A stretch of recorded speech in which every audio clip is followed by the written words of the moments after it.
அந்த பட்டு புடவையில வந்தாதானே உனக்கு அந்த புது பொண்ணுக்கான லட்சணம் இருக்கும் என்று எரிச்சலுடன் கத்தினாள். அபி எதுவும் பேசாமல் குமரனை பார்த்தாள். அவளது கண்கள் உங்களுக்கு பிடிச்சிருக்கா என்று கேட்பது போல இருந்தது.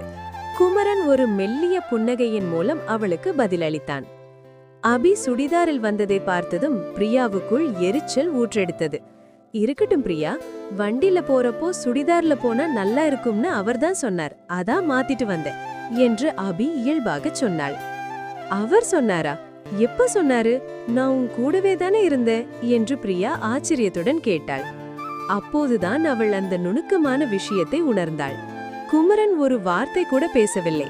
அவன் வெறும் ஒரு சிறு சைகைதான் காட்டினான். அந்த சிறு அசைவிலேயே அவன் என்ன நினைக்கிறான் என்பதை அபி துல்லியமாக புரிந்து கொண்டு அவனுக்கு பிடித்தது போலவே ஆடையை மாற்றிக்கொண்டு வந்திருக்கிறாள். நேற்றுதான் தாலி கட்டினான், அதுக்குள்ள இவர்களுக்குள் இவ்வளவு பெரிய புரிதலா? இந்த எண்ணம் பிரியாவின் கோபத்தை தலைக்கு ஏற்றியது. எப்படியாவது இந்த வண்டி பயணத்தில் குமரனுக்கும் அபிக்கும் இடையில் தான் அமர்ந்து கொண்டு செல்லலாம் என்று அவள் போட்ட கணக்கு அபியின் இந்த மாற்றத்தால் உடையத் தொடங்கியது.